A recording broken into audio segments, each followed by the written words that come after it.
Secretariat reporters ফোরামের অনুষ্ঠানে এই মুহূর্তে বক্তব্য রাখছেন প্রধান উপদেষ্টার প্রেস সচিব। আমরা সরাসরি চলে যাচ্ছি সেখানে। পেতাম সেটা একটা বিসিএস অফিসারের প্রায় আড়াই গুণ, সাথে পাঁচটা বোনাস ছিল প্রতি বছর, এবং চিকিৎসায় যে উনি যেটা বললেন ফ্রি ছিল, এবং এই চিকিৎসার জন্য অনেকে দেখতাম ক্লিয়ার শ্যাম্পু নিতেন। তো আপনার সবগুলো শুনলাম, আমি একটার সাথে একমত না। আমি মনে করি না সাংবাদিকদের গভর্নমেন্টের তরফ থেকে এই ধরনের কোনো বেনিফিট নেওয়া উচিত। আমি এটা একটা আমার পার্সোনাল বিলিফের থেকে কোনো গভর্নমেন্টের থেকেই কোনো সাংবাদিকের কোনো ধরনের কোনো বেনিফিট নেওয়া উচিত না। এটা নষ্ট হয়ে যায়, এই জিনিসটাকে অপচয় হয়, এই জিনিসটা একটা অ্যাবিউজ হয়, পরে আপনাকে ওদের কাছে অনেক ধরনের বাজে প্রশ্নের উত্তর দিতে হয়। আমি মনে করি না আমরা এখানে সচিবালয়ে কে অসুস্থ হয়ে পড়লেন হঠাৎ করে, উনি এসে এইখানে তার চিকিৎসা করাতে পারেন, বাট তা আমরা এইখান থেকে চিকিৎসা নিব, এটা আমি পার্সোনালি এটার সাথে আমি বাকি সবগুলো বিষয় আমি দেখব, আপনাদেরকে কথা দিলাম প্রত্যেকটা বিষয়। আপনাদের 3 বছরের জন্য আমরা ফাইট করেছি, এবং আপনাদের এই যে 5 নম্বর গেট, এটা আমি খুব জরুরি ভিত্তিতে দেখব যাতে এটা হয়। যদি 5 কাটি হয় তাহলে সচিবালয়ের যতগুলো গেট আছে সবগুলো দিয়েই তো আপনার ঢোকা উচিত, ঠিক না? আর আমরা সবাই তো আর ডায়াবেটিকের রোগী না যে আমরা অনেক খেটে আসলে আমার উপকার হয়।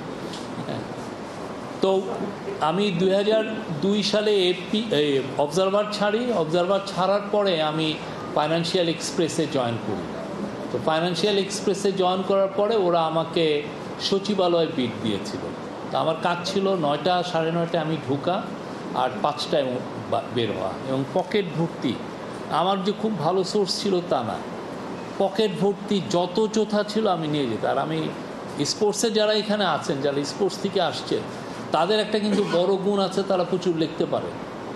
আমি সারাদিন ধরে ওই যে 5টার সময় যে ধরেন 7টা 8টা রিপোর্ট করতেছি কোনো দিন, তার মধ্যে কোনোটা ফার্স্ট লিড হচ্ছে, কোনোটা সেকেন্ড লিড, কোনোটা থার্ড লিড।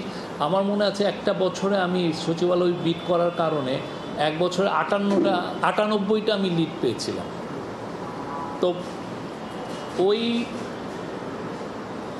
ওই জায়গার থেকে আমি দেখেছি মানে সচিবালয়ে যারা করেন তারা কতটা মানে পরিশ্রম করেন। আপনাদের যে কাজগুলো খুবই অ্যাপ্রিসিয়েট যতটা হওয়ার কথা সেটা হয় না, কারণ এটা খুবই ডেলিকেট একটা কাজ। কোনো মিনিস্টারে আপনি ভুল কোট করলেন, আপনার চাকরি একদম তখন উইক হয়ে যায়। অনেকে আনডিউ প্রেশার এক্সার্ট করে, আপনার একটা মিটিং মিস হওয়া মানে অনেক বড় একটা লাভ হচ্ছে যে আপনি একই কম্পাউন্ডের ভিতরে অনেকগুলো মিনিস্ট্রি পাচ্ছেন। আপনার ভালো সোর্স থাকলে আপনি স্টেডি সোর্স অফ নিউজ পাচ্ছেন। কিন্তু আবার আপনার ভয়ের বিষয় হচ্ছে যে আপনি যদি ভুল নিউজ দিয়ে দেন, আপনার নিউজ যদি ভুল হয় বা আপনার নিউজের যদি কিছু গ্যাপ থাকে, অন্য নিউজে সেটার গ্যাপ যদি না থাকে, তো আপনি খুব বেশি আনডিউ কিছু কোশ্চেনের সম্মুখীন হন। তো এটা আমার জীবনের সেরা